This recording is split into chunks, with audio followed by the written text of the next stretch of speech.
No domingo passado, nós começamos estudando o tabernáculo, né? E nós estudamos de fato, né, a formação do tabernáculo e tudo que ele representa. Então, começamos aqui com termos, né, definindo, latim tenda, hebraico mishkan, moradia, moradia divina, um palácio portátil, os capítulos que dão instruções detalhadas sobre o tabernáculo, a menção bíblica de que Moisés não usou sua criatividade, mas ele foi divinamente instruído para construir o tabernáculo. Então, ele fez tudo de acordo com o modelo que foi mostrado a ele no Monte Sinai. Tá? Lá em Êxodo 25 você tem essa prescrição. Ele deveria realizar o tabernáculo de acordo com o modelo que Deus preparou, não foi criatividade dele. O tabernáculo não deveria ser uma cópia de altares pagãos, né, que contavam com pedras lavradas e uma série de coisas. Aqui nós temos uma réplica em tamanho real do tabernáculo, tá? Aqui uma gravura apenas, o detalhe das tendas ao redor, tá? As tendas ao redor estavam divinamente instruídas também.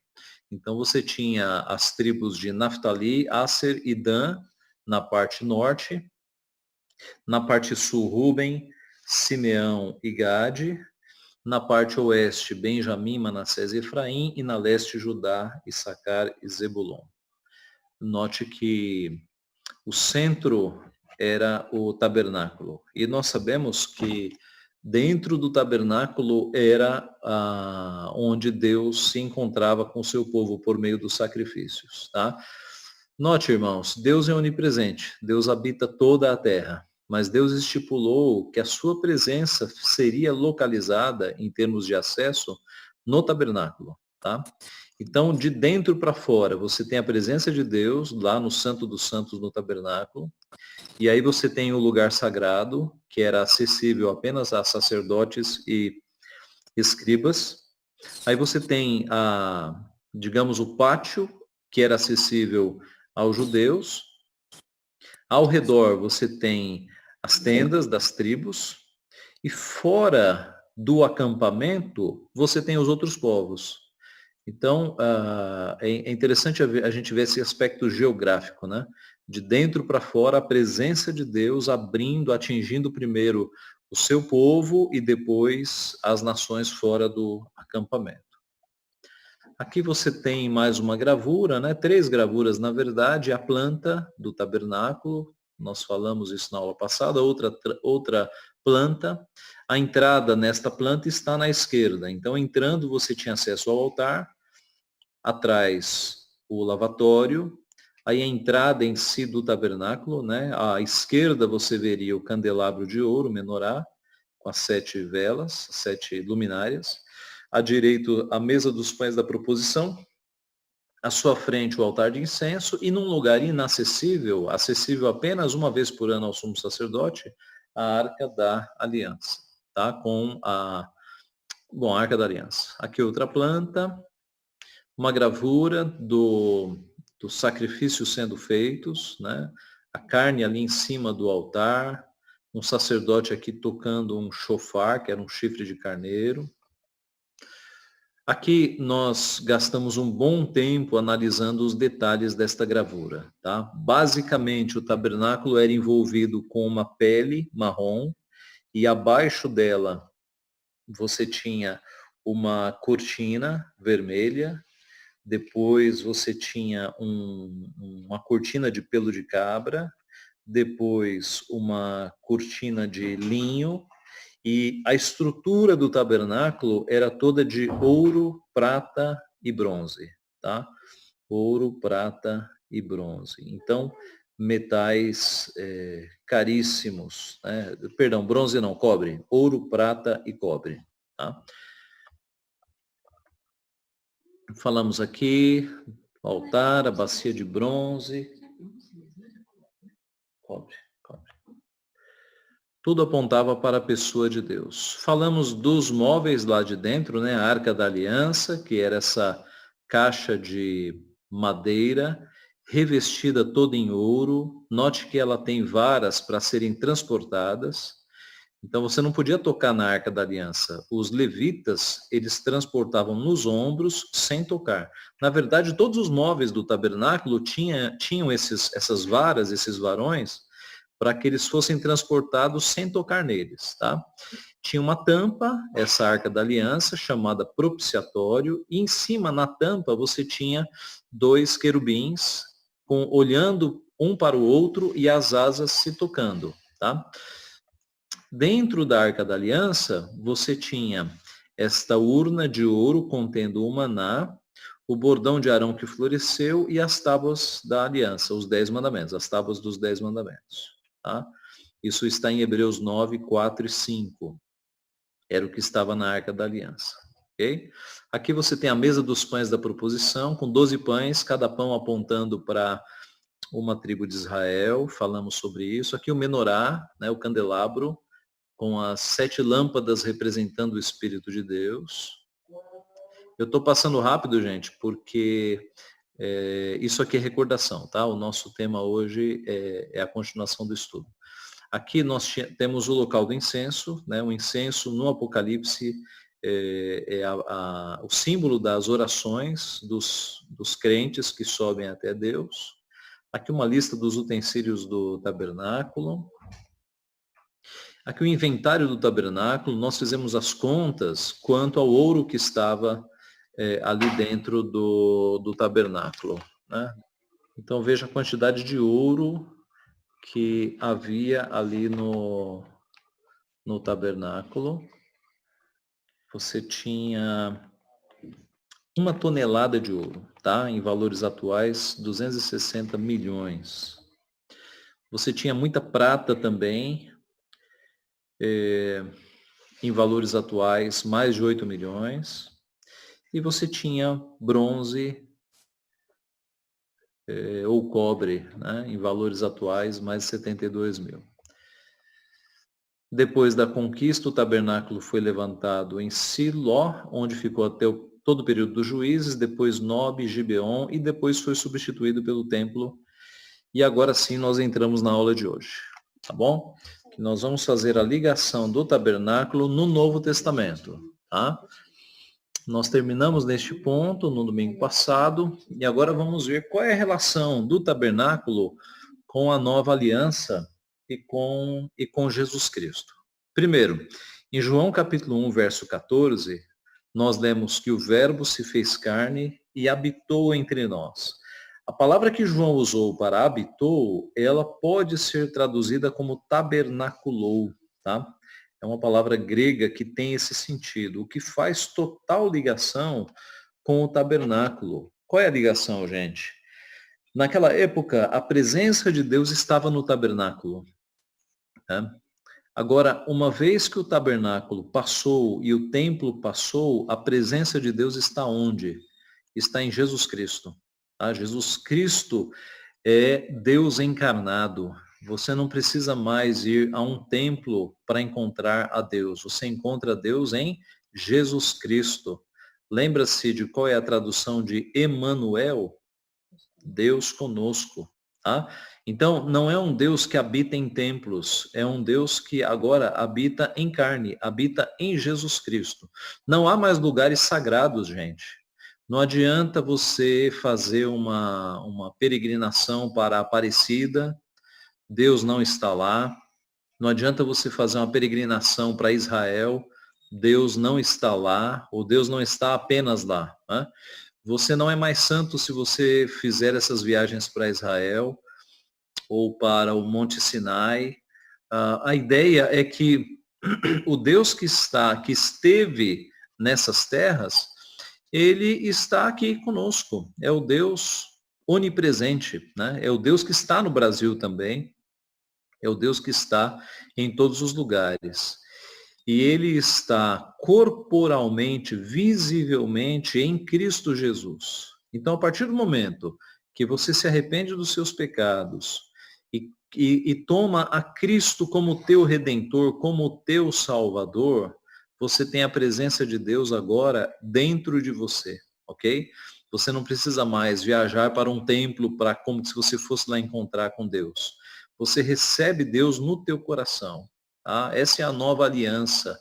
É a aliança na qual Deus não vai mais escrever a sua lei em tábuas de pedra lá no Monte Sinai, mas ele escreve a sua lei no nosso coração. Nós somos a habitação de Deus. No passado, o templo e o tabernáculo eram a habitação de Deus. Hoje, em Cristo, nós nos tornamos a habitação de Deus, porque Cristo está em nós. E uma comparação muito interessante com o tabernáculo. Olhando de fora, o tabernáculo não é bonito, tá? A beleza do tabernáculo está dentro dele. Olhando de fora, você tem essa pele marrom. Lembra que a gente falou dessa cobertura marrom? Que algumas Bíblias traduzem como pele de foca e outras traduzem como pele de animais marinhos. Era uma pele marrom, tá? Então, olhando de fora, essa tenda não era bonita. Qual é a comparação com Jesus? Olha o que o profeta Isaías falou sobre Jesus. Porque foi subindo como renovo perante ele e como raiz de uma terra seca. Não tinha aparência nem formosura. Olhámo-lo, mas nenhuma beleza havia que nos agradasse. Assim como o tabernáculo, que não oferecia beleza olhando de fora, era apenas uma tenda com uma capa marrom, Cristo também não atraiu as pessoas por sua beleza, porque ele era um homem comum. O profeta diz que ele não tinha aparência nem formosura. Olhámo-lo, mas nenhuma beleza havia que nos agradasse. Mas quando você entrava no tabernáculo, aí você via a beleza, a estrutura de ouro e de prata. Olha a beleza do tabernáculo por dentro. Todos os móveis de ouro. O candelabro era de ouro puro, de uma só peça. As colunas de ouro, as bases das colunas de prata. Era uma coisa impressionante, impressionante. A beleza, a riqueza que havia dentro do tabernáculo. E o que dizer de Jesus Cristo? E o Verbo se fez carne e habitou entre nós, cheio de graça e de verdade, e vimos a sua glória, glória como do unigênito do Pai. Então, olhando para Jesus, ele era sem aparência, sem formosura, não havia beleza que nos agradasse, mas conhecendo a Jesus, nós vimos a sua glória, glória como do unigênito do Pai. O Templo de Salomão, na verdade, o tabernáculo, ele foi substituído pelo Templo de Salomão. Os irmãos se lembram da história. Davi, ele recebeu todas as instruções de Deus quanto ao que seria o templo, mas Deus o proibiu de executar a construção do templo, porque ele era homem de sangue, tá? A Salomão foi dado o encargo de construir o templo. E Davi passou todas as plantas. Tudo que Deus havia dado para Davi, quanto a como deveria ser construído esse templo, Davi passou tudo para Salomão e o templo foi erguido. Tá? Foi erguido lá na época, então, de Salomão. Ele foi destruído em 586 a.C., por Nabucodonosor. Ele foi reconstruído depois por Zorobabel em 515. Foi remodelado por Herodes. Herodes tornou o templo de Zorobabel como um templo assim luxuoso. Né? Herodes quis dar uma reformatada no templo, tornando ele como se fosse uma das maravilhas do mundo. Tá? Foi a este templo de Herodes que Jesus olhou e disse, não vai ficar pedra sobre pedra. E de fato, no ano 70, esse templo foi destruído novamente. Jesus mostrou que a presença de Deus não estava mais no templo, mas estava nele. Por favor, abra sua Bíblia em João 2, 19 e 20. Quem achar pode ler. Jesus lhe respondeu, destrui este santuário e em 3 dias o reconstruirei. Replicaram-lhe os judeus, em 46 anos foi edificado este santuário, e tu em 3 dias o levantarás? Ô, Samanta, por favor, continue até o 22. Ele, porém, se referia ao santuário do seu corpo. Quando, pois, Jesus ressuscitou dentre os mortos, lembraram-se de seus discípulos de que ele dissera isso, e creram em Escritura e na palavra de Jesus. Muito bem. Então, notem, irmãos, Jesus apontou para o templo e disse: destruí este santuário, em 3 dias o reconstruirei. Jesus já estava profetizando, né, o que aconteceria no ano 70, mas especialmente ele estava falando sobre o corpo dele, que ele seria morto e em 3 dias ele ressuscitaria. Veja, ele estava apontando para o templo, mas na verdade falando sobre o corpo dele. Ele estava mostrando que a presença de Deus não estava mais naquele santuário construído por pedras suntuosas, mas estava nele, né? Ele era agora o santuário, a presença de Deus no mundo. Tanto que na sua morte, o véu, aquela cortina espessa que guardava o Santo dos Santos, que fazia a separação entre o Santo dos Santos e o Santo Lugar, no templo foi rasgado de cima a baixo. Veja Mateus 27, 51. Quem achar pode ler, por favor. Mateus 27, 51. Eis que o véu do santuário se rasgou em 2 partes, de alto a baixo. Tremeu a terra, fenderam-se as rochas. Muito bem. Então nós vimos que lá na planta do tabernáculo, você tinha um lugar sagrado, que era onde os sacerdotes ficavam, e você tinha o Santo dos Santos, que era onde ficava a Arca da Aliança.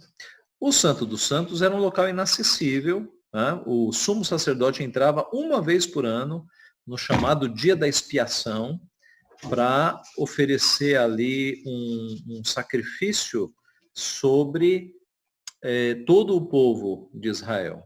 Tá? Uma vez por ano só, era um local inacessível. Na morte de Jesus, este véu foi rasgado de cima a baixo. Eu imagino o susto das pessoas. Bom, no lugar santo, no templo, não havia apenas judeus, havia sacerdotes. Eu imagino o susto dos sacerdotes que nunca tinham visto a Arca da Aliança, vendo o véu se rasgar de baixo a cima, como se uma mão invisível tivesse rasgando aquele véu. Tá? O que isso apontou? Que agora não há mais essa separação entre Deus e homens. Cristo, na cruz, removeu essa separação. Ele é o mediador, né? Ele é o caminho agora aberto. O livre acesso ao Pai passa por Jesus Cristo. A partir de agora, irmãos, nós vamos fazer então várias comparações entre o tabernáculo, entre o sistema sacrificial e a vida do nosso Redentor, a pessoa de Jesus Cristo. Tá? Uma primeira comparação, então, da superioridade de Cristo é que os milhares de sacrifícios não puderam acabar com o pecado. Pense na quantidade de animais que foram mortos no Antigo Testamento por causa dos pecados do povo. Esses milhares de sacrifícios não acabaram com o pecado. O pecado continuou com força total. Veja Hebreus capítulo 10, verso 4. Hebreus 10, 4. Porque é impossível que o sangue de touros e de bodes removam pecados. Muito bem, é impossível. Deus estabeleceu que sem derramamento de sangue não há remissão de pecados. Mas é impossível que o sangue de animais remova definitivamente os pecados. Mas note o que Jesus conseguiu. João 1, 29. O sangue de animais não conseguiu. Mas veja Jesus, João 1, 29. Quem achar pode ler. No dia seguinte, viu João a Jesus, que vinha para ele, e disse: Eis o Cordeiro de Deus, que tira o pecado do mundo. Olha aí, o Cordeiro de Deus que tira o pecado do mundo. Jesus conseguiu, tá? Os milhões de sacrifícios de animais não conseguiram tirar o pecado do mundo. O Cordeiro de Deus, providenciado por Deus, conseguiu. Ele tirou o pecado do mundo. Mas, pastor, nós não pecamos ainda? Sim, nós pecamos. Porque nós estamos ainda dentro da história, não é? Nós ainda estamos no curso do plano da redenção.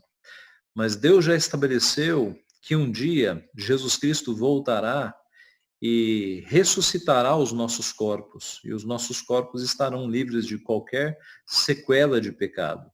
E, na verdade, aqueles que morrem hoje, eles já estão libertos do pecado. Eles entram na glória de Deus com seu espírito já livre de pecado.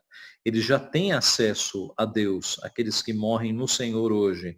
Então, o pecado na cruz do Calvário foi vencido. Quando Jesus na cruz grita, está consumado, está pago, é que ele está dizendo que a justiça de Deus foi paga. O peso, né, da justiça de Deus que pesava contra nós, todo escrito de dívida que pesava contra nós foi pago em Jesus Cristo. Tá? Então, nós não temos mais esta dívida para com Deus. Ainda pecamos, porque estamos ainda num corpo que passará por uma restauração, né, a ressurreição, mas quando morremos e saímos deste corpo, nosso espírito já é santificado imediatamente para estar na presença de Deus. Então, Cristo, de fato, acabou com o pecado. Tá? Ele fez o que nenhum animal do Antigo Testamento poderia ter feito. Outro aspecto, e aqui eu agradeço ao seminarista Demes por ter me apontado este raciocínio. Adão não encontrou a sua igual entre os animais. Você se lembra lá de Gênesis 2:20? Gênesis 2:20, quando Adão ele dá nome aos animais, ele percebe que os animais têm macho e fêmea. E ele percebe que está faltando alguma coisa para ele, né? Deu nome o homem a todos os animais domésticos, às aves dos céus e a todos os animais selváticos. Para o homem, todavia, não se achava uma auxiliadora que lhe fosse idônea. Adão percebeu que todo animal tinha um par de macho e fêmea, e ele não tinha.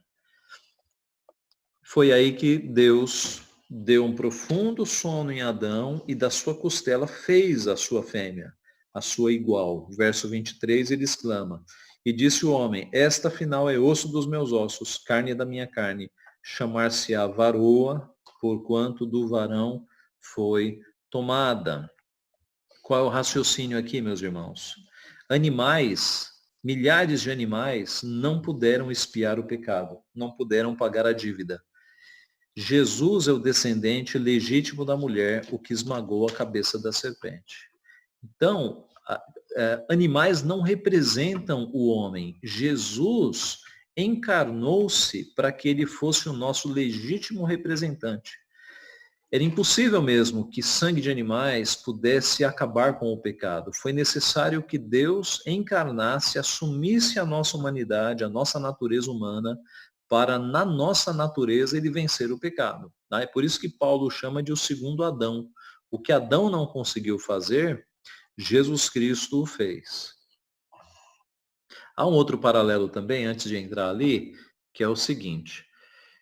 E Paulo faz essa analogia, né, que Jesus é o segundo Adão. O primeiro Adão falhou, o segundo Adão venceu.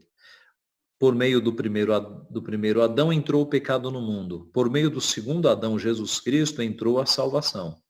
Não é à toa, meus irmãos, que você tem, no começo do ministério de Jesus, ele sendo levado pelo próprio Espírito Santo ao deserto para ser tentado por Satanás.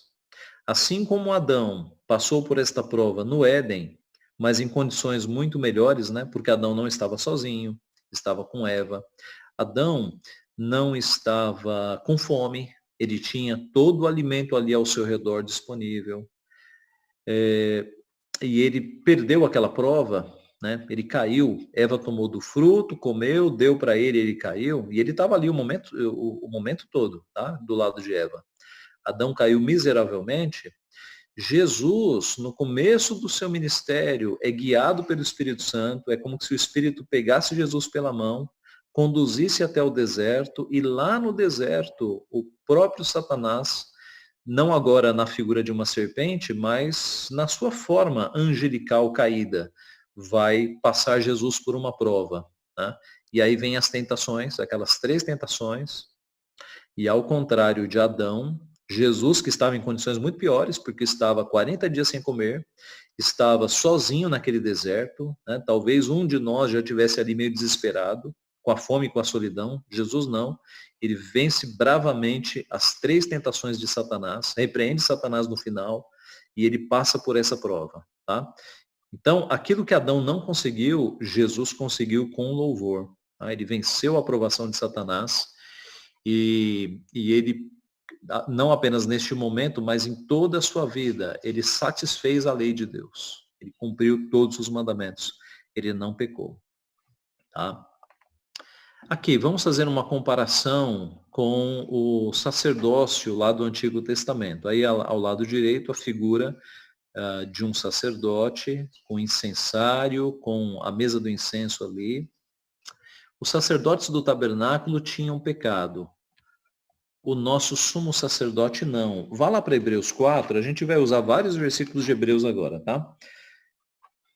O escritor de Hebreus, que nós não sabemos quem foi, ele tinha muita familiaridade e domínio com os aspectos do Antigo Testamento. Então ele faz ligações, inspirado por Deus, muito apropriadas de como foi o sacerdócio araônico, né, lá da tribo de Levi, e como foi o sacerdócio de Cristo, como o sacerdócio de Cristo foi superior ao sacerdócio do passado.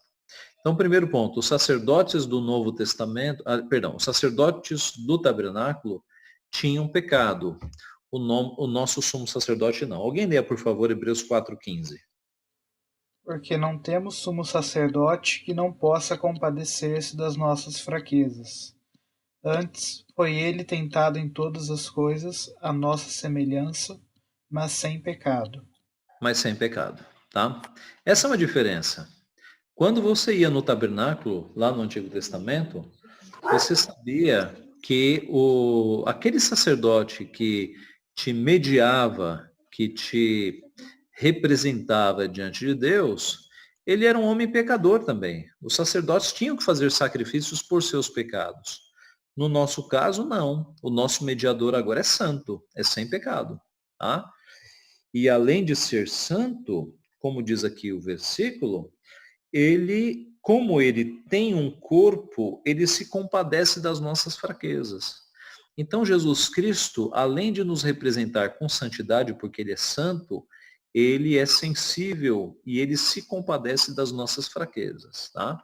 Essa é uma comparação que nós temos mostrando a superioridade do sacerdócio de Cristo. Os sacerdotes eram da ordem levítica, Jesus da ordem de Melquisedeque. Veja Hebreus 6:20. Onde Jesus, como precursor, entrou por nós, tendo se tornado sumo sacerdote para sempre, segundo a ordem de Melquisedeque. Muito bem. Essa é uma questão muito interessante, meus irmãos.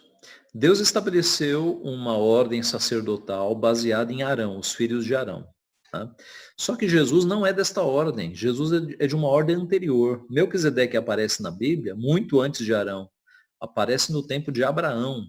É um personagem misterioso, né? Melquisedeque era rei de Salém e era sacerdote. Ele era rei e sacerdote ao mesmo tempo.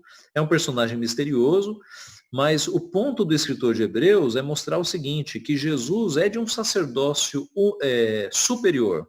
Ele não é desse sacerdócio de Arão, ele é de um sacerdócio anterior, deste homem chamado Melquisedeque. Tá? Por isso o seu sacerdócio é diferente, é um sacerdócio eterno. O ponto é o seguinte, todo o sistema sacrificial, todo o sacerdócio araônico, ele caiu em Jesus Cristo, porque Jesus Cristo representava não apenas um sacerdócio superior, como um sacrifício superior. O sacrifício de Jesus não foi de bodes nem de touros, foi o sacrifício do próprio corpo, um sacrifício santo, que foi o último sacrifício. Os sacerdotes eram muitos porque morriam. Jesus é sacerdote para sempre. Veja Hebreus 7, 23 e 24. Ora, aqueles são feitos sacerdotes em maior número, porque são impedidos pela morte de continuar. Este, no entanto, porque continua para sempre, tem o seu sacerdócio imutável. Ok, perceberam? Aqueles são feitos sacerdotes em maior número porque são impedidos pela morte de continuar. Os sacerdotes morriam e entravam outros. E morriam e entravam outros. Eram muitos sacerdotes. Mas Jesus, ele é sacerdote para sempre porque ele não morre. O seu sacerdócio é imutável. É ele quem nos representa hoje diante de Deus. Ele é o nosso único intermediário. Nós falamos isso no domingo passado. Aqueles que vieram do catolicismo romano tiveram que confessar os seus pecados diante de um homem, de um pecador, o que a Bíblia não autoriza. O nosso único intermediário entre Deus e homens hoje é Jesus Cristo. Você não tem que se confessar para um padre, para um sacerdote. Você se confessa direto para Jesus Cristo. E ele é quem perdoa os teus pecados. Ele é o teu intermediário, o teu único mediador diante do Pai. Tá? Os sacerdotes eram pecadores, tinham que oferecer sacrifícios. Jesus não. Veja aí a continuação do texto, Hebreus 7, 26 a 28. Alguém leia, por favor.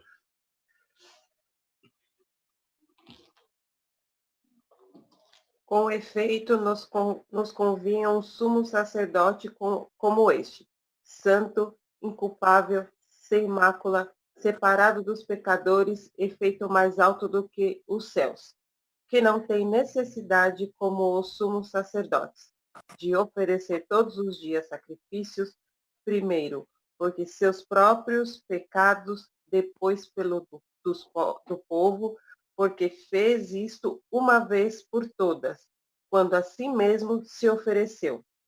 Porque a lei constitui sumos sacerdotes a homens sujeitos à fraqueza. Mas a palavra do juramento, que foi posterior à lei, constitui o Filho perfeito para sempre. Perfeito para sempre. Então, os sacerdotes, como diz o texto, eles tinham que oferecer todos os dias sacrifícios, primeiro por seus próprios pecados e depois pelos pecados do povo. Mas Jesus não. Jesus, que é o santo, inculpável, sem mácula, separado dos pecadores, feito mais alto do que os céus, não tem necessidade de oferecer sacrifícios por seus próprios pecados. Jesus foi sacerdote de um santuário não feito por mãos humanas, mas feito por Deus. Sequência do texto, Hebreus 8, 1 e 2. Ora, o essencial das coisas que temos dito é que possuímos tal sumo sacerdote que se assentou à destra do trono da majestade nos céus, como ministro do santuário e do verdadeiro tabernáculo que o Senhor erigiu, não o homem. Ok, o escritor aqui está dizendo o seguinte, que Jesus agora não é mais um sacerdote de um tabernáculo, de uma tenda que foi feita por ordem de Deus, mas por mãos humanas. Jesus agora é o sacerdote dos céus. Ele é o nosso mediador nos céus. É ele quem intercede por nós nos céus. Ele não é sacerdote de um santuário feito com peças materiais, mas ele é sacerdote de um tabernáculo celeste. Jesus é mediador de superior aliança. Esse é um texto maior, eu vou ler aqui, tá? Veja aí Hebreus 8, 6 a 13. Hebreus 8, 6 a 13. Agora, com efeito, obteve Jesus ministério tanto mais excelente, quanto é ele também mediador de superior aliança, instituída com base em superiores promessas. Porque se aquela primeira aliança tivesse sido sem defeito, de maneira alguma estaria sendo buscado lugar para uma segunda. E de fato, repreendendo-os, diz, eis aí vem dias, diz o Senhor, e firmarei nova aliança com a casa de Israel e com a casa de Judá. Não segundo a aliança que fiz com seus pais no dia em que os tomei pela mão, para os conduzir até fora da terra do Egito, pois eles não continuaram na minha aliança e eu não atentei para eles, diz o Senhor. Porque esta aliança que firmarei com a casa de Israel depois daqueles dias, diz o Senhor, na sua mente, perdão, irmãos, porque esta é a aliança que firmarei com a casa de Israel depois daqueles dias, diz o Senhor. Na sua mente imprimirei as minhas leis, Também sobre o seu coração as inscreverei, e eu serei o seu Deus, e eles serão o meu povo. E não ensinará jamais cada um ao seu próximo, nem cada um ao seu irmão, dizendo, conhece o Senhor. Porque todos me conhecerão, desde o menor deles até o maior. Pois para com as suas iniquidades usarei de misericórdia, e dos seus pecados jamais me lembrarei. Quando ele diz nova, torna antiquada a primeira. Ora, aquilo que se torna antiquado e envelhecido está prestes a desaparecer. Então, note, meus irmãos, quão bem-aventurados nós somos, quão felizes nós somos, em não pertencermos mais a uma dispensação de aliança que era baseado em sacrifícios de animais, que tinha como intermediários homens pecadores. Nós estamos hoje em uma superior aliança, em que a lei de Deus está inscrita no nosso coração, em que nós não precisamos de alguém que nos ensine quem é o Senhor. Todos nós conhecemos ao Senhor, a sua palavra está nos nossos olhos. Nós temos um mediador que é santo, que deu a vida por nós, que não falha nunca. É por isso que essa aliança, a nova aliança, é superior. O acesso do sumo sacerdote ao tabernáculo era limitado, o de Jesus não. Aí na sequência, Hebreus 9, 7. Veja como era limitado o acesso. Quem achar pode ler, Hebreus 9, 7.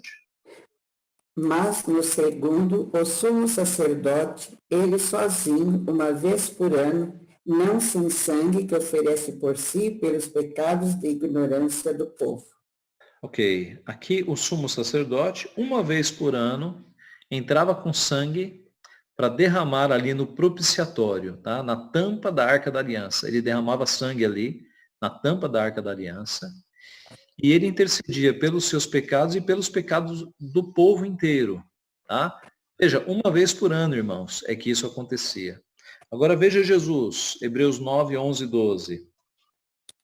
Quando, porém, veio Cristo como sumo sacerdote dos bens já realizados, mediante o maior e mais perfeito tabernáculo, não feito por mãos, quer dizer, não desta criação, não por meio de sangue de bodes e de bezerros, mas pelo seu próprio sangue, entrou no Santo dos Santos uma vez por todas, tendo obtida eterna redenção. Muito bem. Então, Jesus não entra numa tenda, mas ele entra num tabernáculo eterno com o seu próprio sangue para oferecer-se de uma vez por todas para Deus. E ele abre o acesso para nós, né? Esse é o ponto que a gente vai ver daqui a pouco. O sacrifício oferecido por Cristo foi superior. Na sequência, Hebreus 9, 13 e 14. Portanto, se o sangue de bodes e de touros e a cinza de uma novilha aspergidos sobre os contaminados os santificam, quanto à purificação da carne, muito mais o sangue de Cristo, que pelo Espírito Eterno a si mesmo se ofereceu sem mácula a Deus, purificará a nossa consciência de obras mortas para servirmos ao Deus vivo. O sacrifício de Cristo foi superior. Os sacerdotes, eles não se sentavam nunca, o sacerdote não descansava nunca. Por quê? Porque os pecados do povo não acabavam. Jesus apresentou o sacrifício final e assentou-se. Veja Hebreus 10, 11 a 14. Quem achar pode ler, por favor. Hebreus 10, 11 a 14. Ora, todo sacerdote se apresenta, dia após dia, a exercer o serviço sagrado e a oferecer muitas vezes os mesmos sacrifícios, que nunca jamais podem remover pecados. Jesus, porém, tendo oferecido para sempre um único sacrifício pelos pecados, assentou-se à destra de Deus, aguardando daí em diante até que os seus inimigos sejam postos por estrado dos seus pés. Porque, com uma única oferta, aperfeiçoou para sempre quantos estão sendo santificados. Muito bem, muito bem. Então o sacrifício de Cristo foi final e definitivo, né? Os sacrifícios dos sacerdotes não acabavam nunca.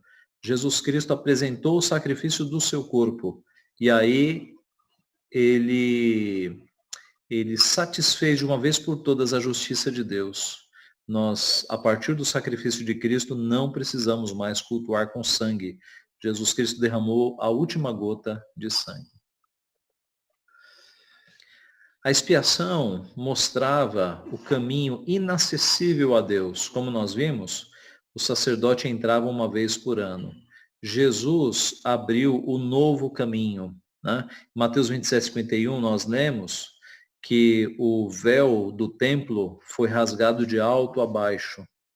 E finalizando aqui, Hebreus 10, 19 a 25. Acompanhem comigo.